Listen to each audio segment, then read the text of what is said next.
Das wird so geil, Leute. Freunde, schön, dass ihr da seid. In diesem Video geht es um Restholz. Das macht Spaß. Im letzten halben Jahr habe ich im Hintergrund an einem Projekt gearbeitet, was ich euch nun endlich zeigen kann. Ich freue mich wahnsinnig. Kommt mit auf eine wilde Reise. Let's go!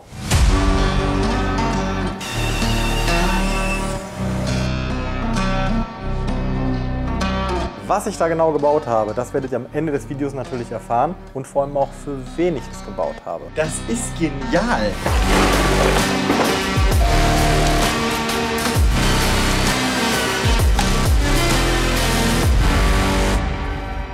Ja, was ich cool finde daran ist,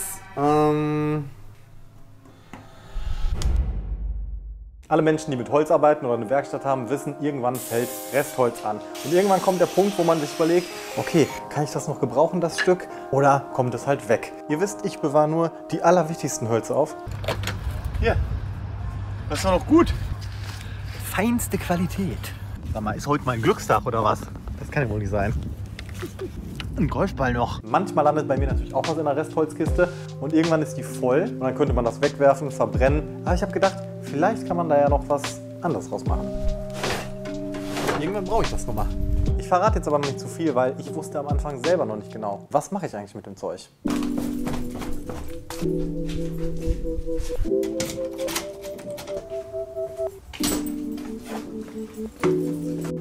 Okidoki, let's go.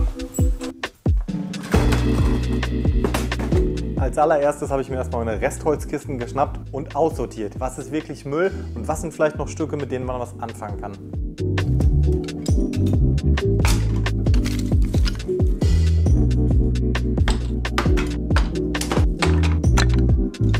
Wir sehen schon, also es gibt verschiedenste Formen, verschiedenste Materialien. Die Konsequenz dieser Erkenntnis war klar, ich muss erstmal alles wieder auf irgendein gleiches, einheitliches Maß bringen, damit ich was Neues daraus bauen kann.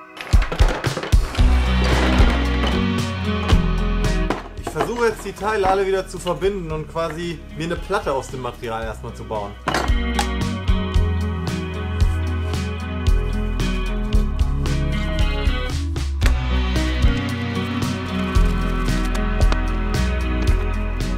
Jo Freunde, darf ich vorstellen, die neue Multipiece-Plex-Platte. Das ist... Ich weiß nicht so richtig, was ich davon halten soll. Es macht keinen Bock und sieht nicht gut aus. Es sind zwei wichtige Faktoren, die beide nicht zutreffen hier. Also musste eine neue Idee her. Normalerweise sind meine Projekte ja so, ich habe ein Problem und dann entwickle ich die Lösung. Mein Nachttisch ist ein wackeliges Brett. Das ist seit einem Jahr mein Nachttisch. Also baue ich mir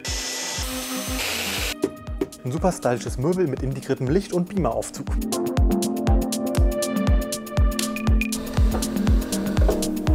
Ich habe keinen Bock, Entscheidungen zu treffen, also baue ich einen Dinosaurier, der das für mich erledigt. Dino, wird das ein cooles Video hier? Der lügt nie übrigens, Leute. Ich will eine Heißklebepistole mit zum Campen nehmen, die sind aber sehr groß. Also baue ich mir über Wochen eine kleine motorisierte Heißklebepistole. Autoglue Mark II, ich liebe das Teil einfach. Also ihr seht, das sind alles sehr funktionale Gegenstände. Sehr lange habe ich in meinem Kopf aber eine Idee, eine Vision von irgendwas nicht Funktionalem. Was ich gerade denke, Leute, irgendeine Ästhetik hat das ja schon. Und dann dachte ich mir, okay Felix, mach doch mal was anderes, mach doch mal das Gegenteil. Bau doch mal was Abstraktes. Könnte auch jetzt einfach sagen, man hängt das an eine Wand. Hälfte fällt runter, aber irgendwie... Ich wollte dann ein Bild bauen. Das erinnert mich gerade an was ich mal vor ein paar Jahren gemacht habe. Da habe ich mal so ein Bild gedruckt. Eigentlich sind das ja auch einfach so Elemente. Das könnte ja mal die Leinwand sein.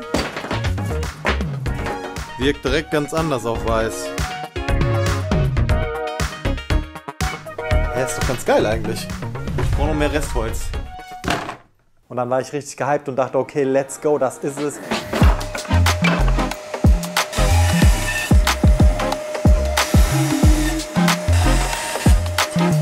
Dann ging es los, ich habe die Hölzer erstmal so ein bisschen sauber gemacht. Also hier sieht man jetzt ganz gut, was ich hier wegschneide. Solche Risse oder so Löcher, Bohrungen, die kommen alle weg. Also das ist jetzt wirklich echtes Restholz.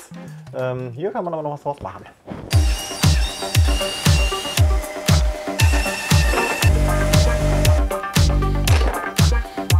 Sehr gut. Ich schütze es nochmal aus, weil es so viel Spaß macht. Das hat dann schon wieder ein bisschen mehr Bock gemacht und ich dachte, okay, vielleicht der richtige Weg. Das war der erste Schritt in Richtung Flow. Was ich richtig cool finde, all diese Teile sind ja von irgendwelchen anderen Projekten Überbleibsel. Hier zum Beispiel von der Werkzeugbank, Werkzeugwand. Was wir jetzt machen werden, ist alle Teile schön abschleifen. Dafür habe ich ja mal eine geile Schleif-Area gebaut. Let's go!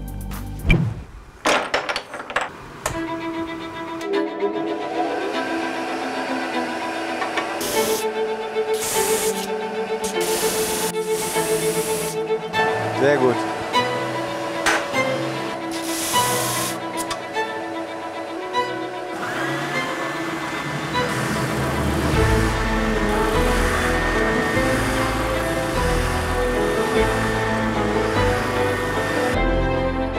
Und ich war mega happy, weil ich hatte diese schönen kleinen Holzteile. Es fühlte sich schon richtig gut an.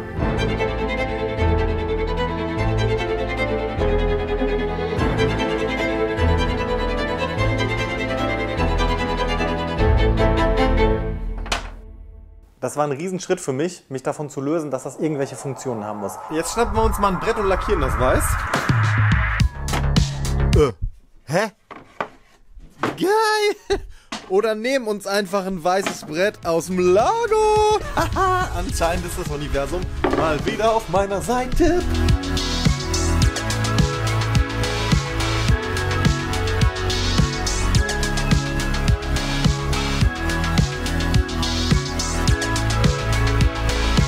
Irgendwie hätte ich gedacht, dass ich begeisterter bin, ehrlich gesagt.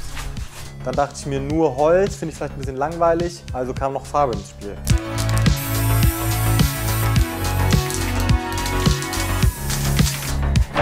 Au! Blödes Brett. Okay.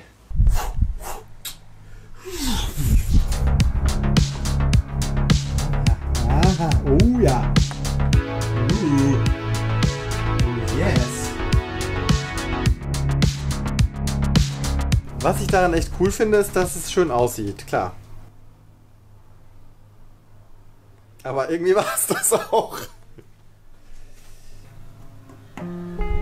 Und dann kam der Zweifel.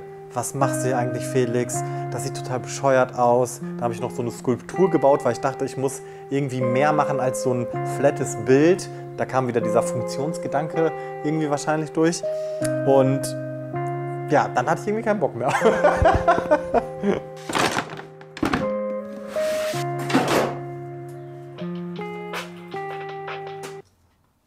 Irgendeinen Abend lag das Projekt wieder auf der Werkbank und ich wollte mich jetzt einfach mal entscheiden und mich festlegen, wie ordne ich diese Teile jetzt an, wie klebe ich das fest, wie mache ich dieses Bild. Die Stunde der Wahrheit. Heißkleber, Freunde.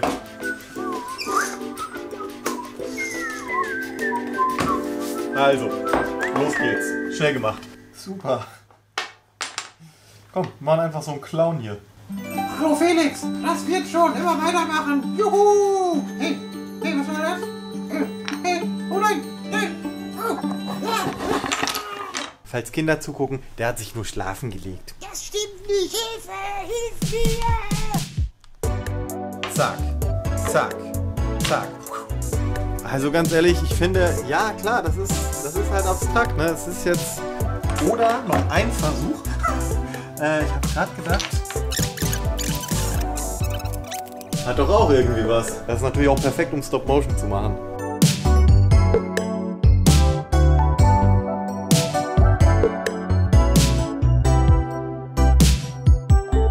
Ich sag ja, dem Clown geht's gut.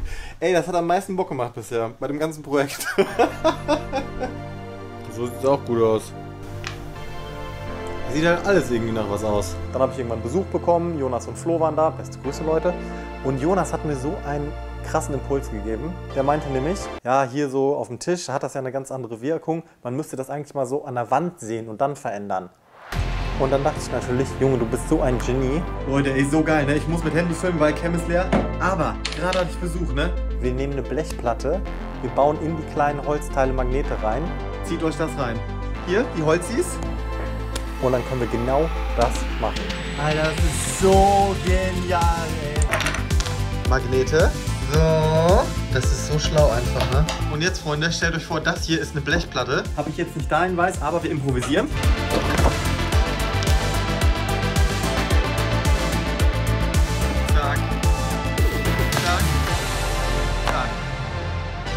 Alter, ist das krass.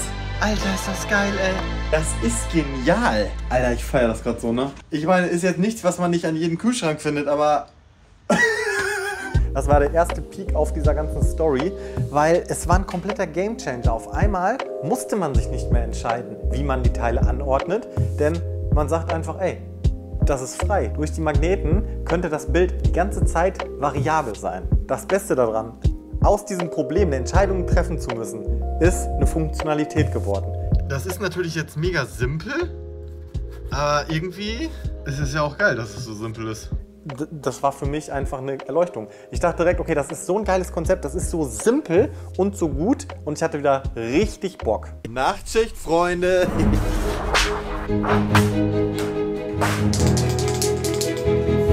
Ich wusste sofort, das Projekt muss Flow heißen, das war ganz klar, weil alles ist in Bewegung, alles ist veränderbar und Flo war ja auch am Abend in der Werkstatt, deswegen dachte ich mir irgendwie, das ist ein Match.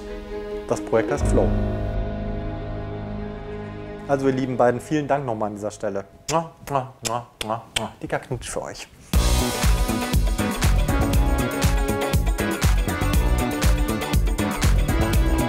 Ich war dann richtig on fire, Leute. Ich habe über Nacht einen Prototyp entwickelt, eine Platte lackiert, die Magnete eingesetzt, einen Eichenrahmen gebaut. Und das dann Jonas Geschenk nächsten Tag, weil der hatte praktischerweise Geburtstag. Er hat jetzt den ersten Prototypen von Flow in der Wohnung hängen.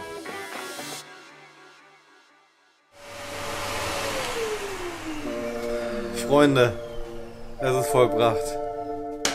Ich habe mir auch eins gebaut. Nach mehreren Monaten, Freunde. Ich freue mich so sehr, euch das jetzt richtig zu zeigen. Das ist Flow.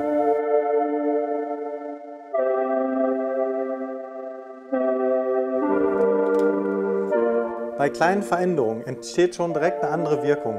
Das ist das, was ich ultra faszinierend finde. Du kannst hier Chaos reinbringen, du kannst Struktur reinbringen, du kannst es nach Farbe sortieren. Du kannst alles Mögliche machen. Vielleicht ist dir das aber auch zu viel und du möchtest Einfachheit und Klarheit haben.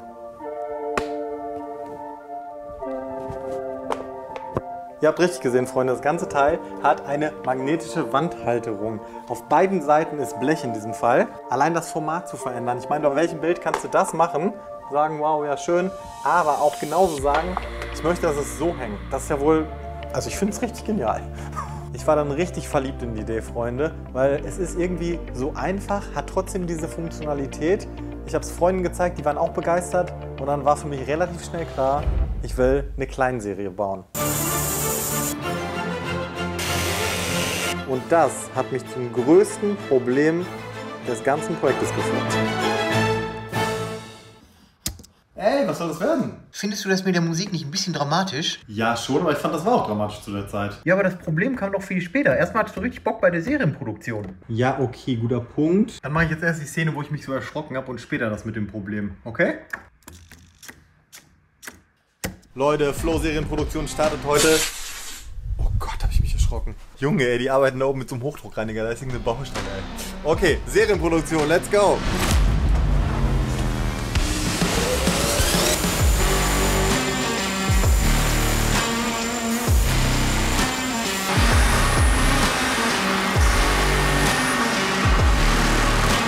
Ey, das war so cool. Matthias war da, wir haben gedreht.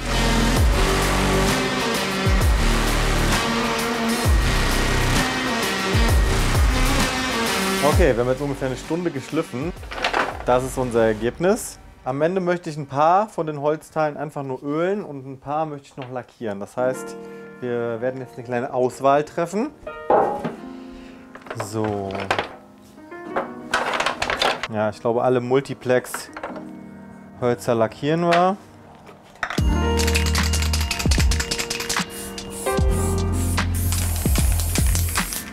Wow.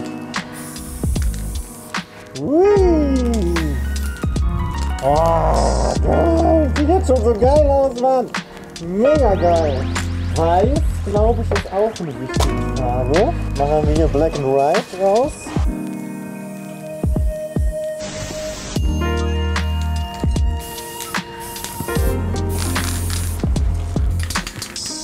Oh, geil. Super spacig. Fancy. Und dann habe ich mir auch meine Werkstatt optimiert für dieses Projekt und habe mir auch Werkzeuge gebaut, um dieses Projekt zu realisieren.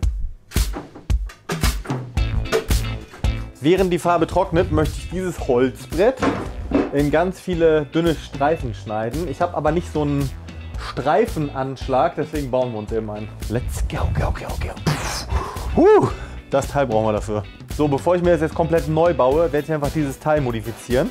Es ist ein Klassiker. Erstmal was bauen, damit man was bauen kann. Ich liebe es.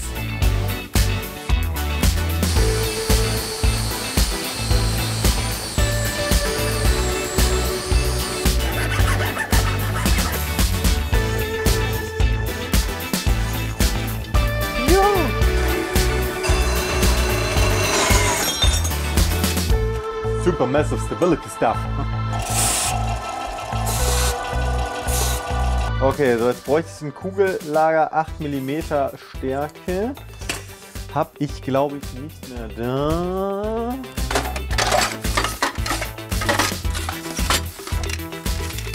Ah.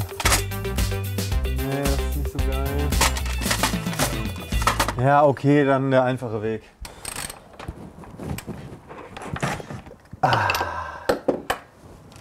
Geil. Perfekt. Das müsste genau passen. Ah! Geil. Sauber.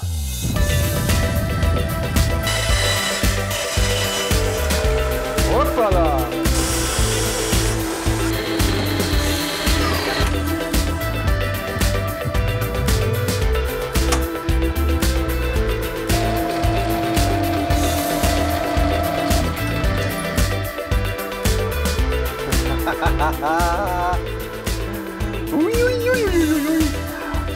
Ja, yeah. Okay, Loch einbohren.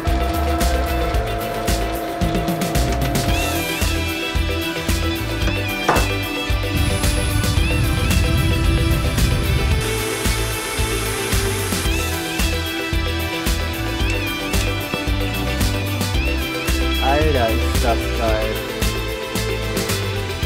Hier noch ein bisschen abflecken vielleicht eben. Sauber! Montage! So, ich habe hier noch eine Sterngriffschraube reingemacht. Damit kann man alles orientieren. Oh yes! Geil, und jetzt habe ich hier einen schönen festen Anschlag. Wie das Ganze funktioniert, zeige ich euch jetzt.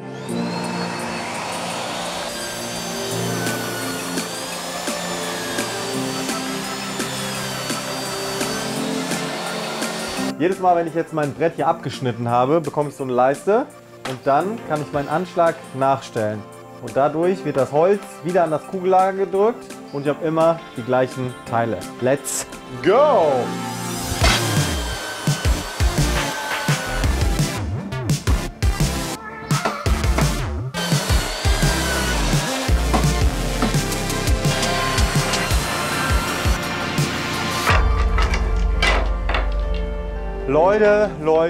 Leute, Alter, diese Vorrichtung hat richtig gut funktioniert. Ich glaube, viele von euch haben sogar diese Säge. Und dieser Anschlag ist für das, was er eigentlich machen soll, nicht geeignet. Aber hierfür, es ist ein Traum. Es ist ein Traum.